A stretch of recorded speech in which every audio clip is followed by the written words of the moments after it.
Subscribe ಆಗಿ bell ಬಟನ್ನನ್ನು ತಪ್ಪದೆ press ಮಾಡಿ.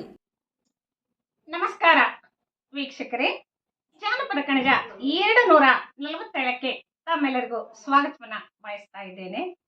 ಸುಗ್ಗಿ ಬಂದಾಯ್ತು, ಹಿಗ್ಗನ್ನು ತಂದಾಯ್ತು. ಸುಗ್ಗಿಯೂ ಬಂದಾಯ್ತು, ಹಿಗ್ಗನ್ನು ತಂದಾಯ್ತು. ಸಗ್ಗಾದ ಸುಖವನ ಕೊಡಲಾಕ, ಸಗ್ಗಾದ ಸುಖವನ ಕೊಡಲಾಕ ಬಸವಣ್ಣ. ಹುಗ್ಗಿ ಹೋಳಿಗೆ ಮಾಡಿ ಕೊಡಲಾಕ, ಹುಗ್ಗಿ ಹೋಳಿಗೆ ಮಾಡಿ ಕೊಡಲಾಕ. ಇಲ್ಲಿ ಸುಗ್ಗಿ ಬಂದಿದೆ, ಹಿಗ್ಗನ್ನ ತಂದಿದೆ. ರೈತರಿಗೆ, ನಮ್ಮ ಅದು ಜನಪದ ರೈತರಿಗೆ ಸುಗ್ಗಿ ಅಂದ್ರೆ ಬಹಳ ಸಂಭ್ರಮದ ಆಚರಣೆ.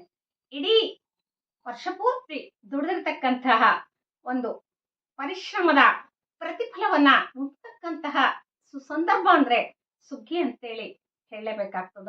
ಅಂತಹ ಸುಗ್ಗಿಯ ಕಾಲದಲ್ಲಿ ಹಿಗ್ಗನ್ನ ತಂದಿದೆ. ಸುಗ್ಗಿ ಸುಖವನ್ನು ಕೊಡಲಾಕ, ಸುಗ್ಗಿ ಸುಖವನ್ನ ಕೊಡ್ಲಾಕೆ ಬಸವಣ್ಣ ಹುಗ್ಗಿ ಹೋಳಿಗೆ ಮಾಡಿ ಕೊಡಲಾಕ. ಅಂದ್ರೆ ಹುಗ್ಗಿ ಹೋಳಿಗೆಯನ್ನ ಮಾಡಿ ಕೊಡುವಂತಹ ಸುಖವನ್ನ ಕೊಟ್ಟಿರುವಂತವ್ರು ಯಾರು ಅಂದ್ರೆ ಬಸವಣ್ಣ. ಬಸವಣ್ಣನಿಗೆ ಧನ್ಯವಾದಗಳನ್ನ ಈ ತ್ರಿಪದಿ ಹೇಳ್ತದೆ.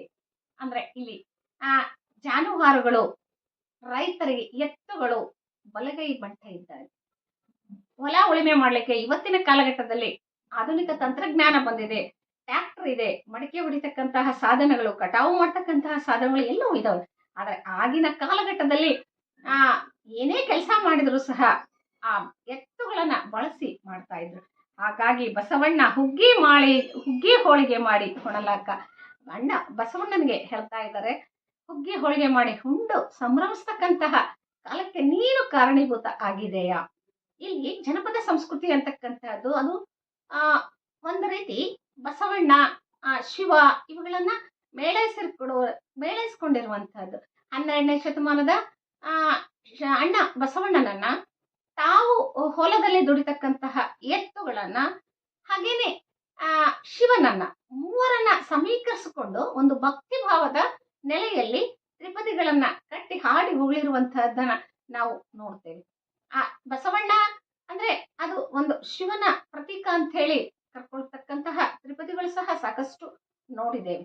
ಇಲ್ಲಿ ಬಸವಣ್ಣ ಅಂದ್ರೆ ಕಾಯಕ ತತ್ವ. 12ನೇ ಶತಮಾನದ ಬಸವಣ್ಣನವರು ಹೇಳಿರ್ತಕ್ಕಂತಹ ಆ ಕಾಯಕವನ್ನ ನಮ್ಮ ಕೃಷಿ ಸಮಾಜ ಅಳವಡಿಸ್ಕೊಂಡಿತ್ತು.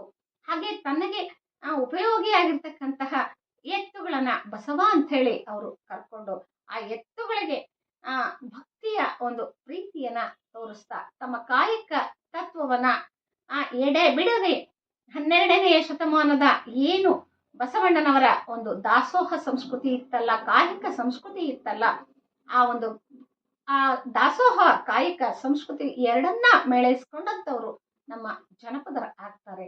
ಹಾಗಾಗಿ ಅಣ್ಣ ಬಸವಣ್ಣನಿಗೆ ಕೃತಜ್ಞತೆಯನ್ನ ಹೇಳೋದು, ಎತ್ತುಗಳಿಗೆ ಕೃತಜ್ಞತೆಯನ್ನ ಹೇಳೋದು, ಇವೆಲ್ಲವೂ ಸಹ ಒಂದು ರೀತಿ ಸಮೀಕರಿಸಿಕೊಂಡು ಮಾತನಾಡ್ತಕ್ಕಂತಹ ವಿಚಾರಗಳಾಗಿ ಅವರು ತಮ್ಮ ತ್ರಿಪದಿಗಳಲ್ಲಿ ಕಟ್ಟಿಕೊಟ್ಟಿರುವಂತಹದನ್ನ ನೋಡ್ತೇವೆ. ಹುಗ್ಗಿ ಹೋಳಿಗೆ ಎಡೆಯನ್ನ ಬಸವನಿಗೆ ಹಿಡಿತಾರೆ, ಲಿಂಗಕ್ಕೆ ಹಿಡಿತಾರೆ, ಜಂಗಮಕ್ಕೆ ಹಿಡಿತಾರೆ, ಹಂಚಿ ತಿಂತಾರೆ, ಅನುಸರಿಸಿ ಉಣ್ತಾರೆ, ಸಮಷ್ಟಿ ಪ್ರಜ್ಞೆಯಿಂದ ಅರಿತು ಬಾಳ್ತಾರೆ ಅನ್ನುವ ಒಂದು ಸಂಸ್ಕೃತಿ ಯಾವ್ದಾದ್ರು ಇದ್ರೆ ಅದು ಜನಪದ ಸಂಸ್ಕೃತಿ, ನೆಲಮೂಲ ಸಂಸ್ಕೃತಿ, ನೀರನ್ನ ನೆಚ್ಕೊಂಡಂತಹ ಸಂಸ್ಕೃತಿ, ನೆಲವನ್ನ ನೆಚ್ಕೊಂಡಂತಹ ಸಂಸ್ಕೃತಿ. ಆ ನೆಲ ಮತ್ತು ಜಲ ಎರಡೂ ಸಹ ಶೈವ ಸಂಸ್ಕೃತಿಯ ಒಳಗೆ ಇರ್ತಕ್ಕಂತಹ ಒಂದು ಅಮೂಲ್ಯ ರತ್ನಗಳು. ಆ ನೆಲ ಸಂಸ್ಕೃತಿಯ, ನೀರಿನ ಸಂಸ್ಕೃತಿಯ ಜೊತೆಗೆ ಇಡೀ ತಮ್ಮ ಒಂದು ಜನಪದ ಸಮಾಜ ಬದುಕನ್ನ ಕಟ್ಕೊಳ್ತು. ಪ್ರಕೃತಿಯ ವೈಪರೀತ್ಯಗಳನ್ನ ಅವರು ಬದಿಗಿಟ್ಕೊಂಡು ಅವುಗಳಿಗೆ ಎದುರಿ ಭಯಭೀತರಾಗಿ ಅವೆಲ್ಲವನ್ನ ಆರಾಧಿಸ್ತಾ ಗೌರವಿಸ್ತಾ ಬದುಕನ್ನ ಮಾಡಿಕೊಂಡು ಇಡೀ ವರ್ಷಕಾಲ ಕಷ್ಟಪಟ್ಟು ದುಡಿದು ಬಂದದ್ದನ್ನ ಸುಗ್ಗಿಯ ಕಾಲದಲ್ಲಿ ಸಂಭ್ರಮಿಸಿ ಹುಗ್ಗಿ ಹೋಳಿಗೆಯ ಮೂಲಕ ದೈವಕ್ಕೆ ಎಡೆಯನ್ನ ಕೊಡ್ತಕ್ಕಂಥದ್ದು, ತಾವು ಉಂಡು ಸಂಭ್ರಮಿಸ್ತಕ್ಕಂಥದ್ದನ್ನ ಇಂತಹ ತ್ರಿಪದಿ ಬಹಳ ಸುಂದರವಾಗಿ ಹಿಡಿದಿಟ್ಟಿದೆ ಅಂತ ಹೇಳಿ ನನಗೆ ಅನಿಸ್ತದೆ. ಧನ್ಯವಾದಗಳು.